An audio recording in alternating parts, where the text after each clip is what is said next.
Bonjour à vous toutes et à tous. Nous entrevoyons déjà la fin de notre pèlerinage. Une certaine tristesse nous habite, mais en même temps, une joie et une immense action de grâce, pour tout ce que nous avons découvert dans l'itinéraire de la vie de ces femmes exceptionnelles, que sont nos fondatrices, une admiration et un amour encore plus grand nous animent.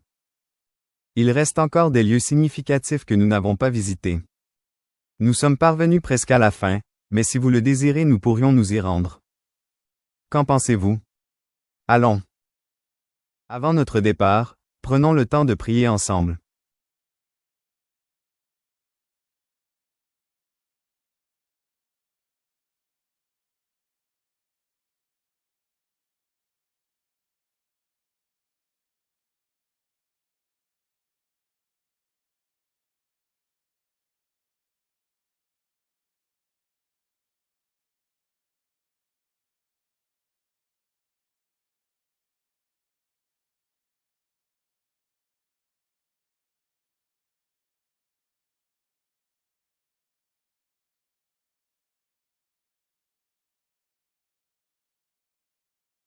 Entonnons désormais ensemble ce chant.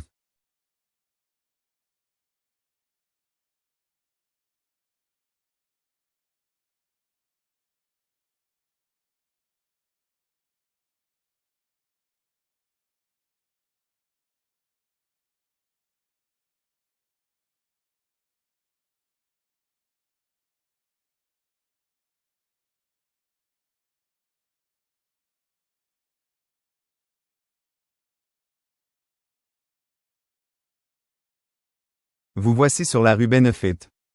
Depuis janvier 1891, nos chères fondatrices habitaient la maison de misère.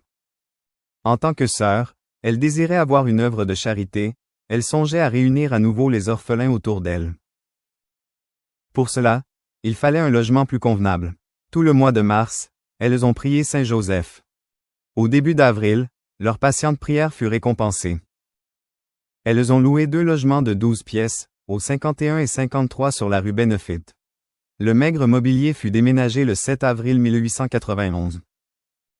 À cette date, il se trouve 6 orphelins lors de la rentrée dans la maison, mais d'autres jeunes sans foyer ne tardèrent pas à venir rejoindre les oblates franciscaines, ces sœurs brunes affinées par l'épreuve, si bien qu'on compte 20 orphelins en tout.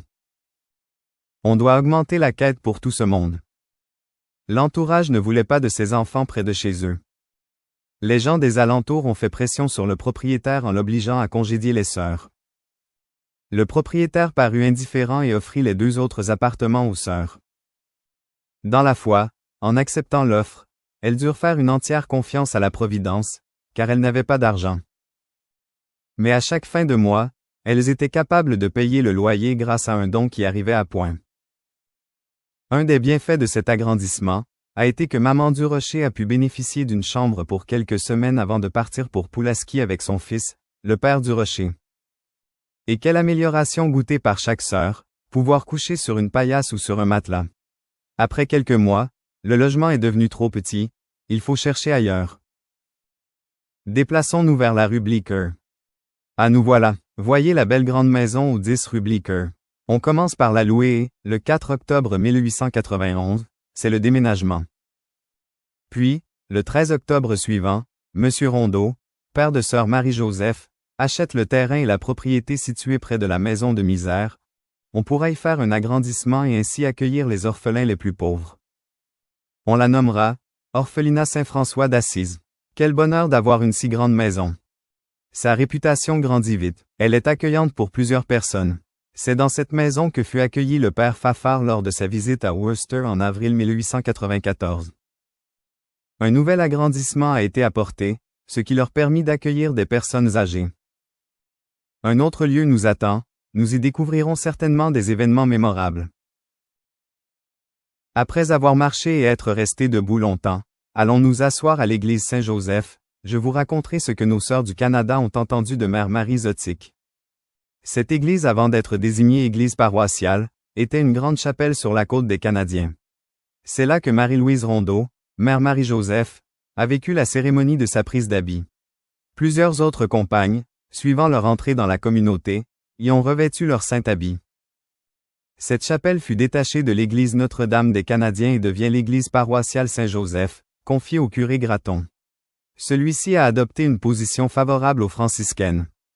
Lorsque les sœurs ont été privées des sacrements à l'église Notre-Dame des Canadiens, et devant aller dans une autre église, elles s'y sont réfugiées. Monsieur Gratton les a toujours bien accueillies. C'est encore en ce lieu que fut prononcé du haut de la chaire qu'elles étaient reconnues comme petites franciscaines de Marie et pouvaient poursuivre à Worcester leur œuvre caritative auprès des vieillards dans le diocèse de Springfield. Après le décès de Marie de Bon Secours, avant que sa dépouille parte au Canada, c'est à l'église Saint-Joseph qu'un libérat a été chanté. Les 11 mères fondatrices de l'Institut ont été guidées d'une façon particulière par 5 prêtres successifs. Chacun a apporté une contribution cruciale par leur dévouement exceptionnel et leur vision éclairée. Ils ont laissé un héritage durable qui continue d'inspirer. En 1883, le curé Joseph Brouillette agit à titre de gardien de la foi et de protecteur de l'âme nationale.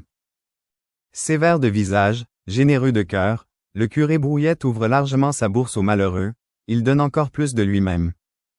Il voit dans sa paroisse des enfants orphelins et sans foyer. Il a pitié de ces pauvres êtres à la merci de tout venant. Rapidement, il esquisse dans son esprit la fondation d'un orphelinat et d'une communauté religieuse, dont il recruterait lui-même les jeunes filles parmi les franco-américaines. Un jour, le curé Brouillette s'amène chez les Rondeau pour solliciter l'implication de Marie-Louise comme première novice. La première pierre de l'œuvre était posée. Plus tard, une mésentente est survenue et ils ont dû se séparer. L'abbé Ambroise Martial Fafard. Dans le cœur des petites franciscaines de Marie, c'est lui, le père fondateur, celui qui a redonné vie à la communauté, à peine venu au jour et déjà menacé de s'éteindre. Par la puissance de sa foi, de ses idées, de sa parole et de ses œuvres, il a solidifié l'Institut et lui a transmis un supplément de clairvoyance, de courage, de sainte audace. Par son amour des pauvres et sa miséricorde chrétienne, il s'est fait chef de file, dans un sentier où les fondatrices étaient elles-mêmes énergiquement engagées. Sans cesser d'être très attentif à sa paroisse de Baie-Saint-Paul, il s'est donné inépuisablement à la cause de ses « petites sœurs », prenant sur lui leurs épreuves, les soutenant avec une volonté de fer qui prenait parfois les traits de la sévérité, mais qui s'adoucissait toujours en une affectueuse et joyeuse sollicitude. C'était un grand homme, un homme de Dieu, magnanime par nature, humble par grâce, et fondateur par le dessein du Seigneur. L'abbé Zotique du Rocher. Formé à la vie religieuse par les Oblats de Marie Immaculée, mais incorporé au clergé séculier pour pouvoir veiller sur sa mère, l'abbé du Rocher se trouvait providentiellement vicaire à la paroisse Notre-Dame des Canadiens, de Worcester, lorsque le curé Brouillette rêva de fonder un orphelinat et une communauté avec son aide. C'est alors que le père du Rocher, par sa formation religieuse et ses qualités d'éducateur, sut inculquer aux fondatrices les principes de base de leur vie spirituelle et apostolique. Par un dévouement absolu au moment de l'épreuve, par une intégrité et un oubli de soi qui le conduisirent au dépouillement total, il a largement participé à la survie de la communauté, humble ouvrier qui cimentait les pierres de base, en s'écorchant le cœur. Aussi, chez les petites franciscaines de Marie, on ne parle jamais sans émotion et sans une profonde gratitude de celui qui se disait lui-même, le pauvre maçon du bon Dieu.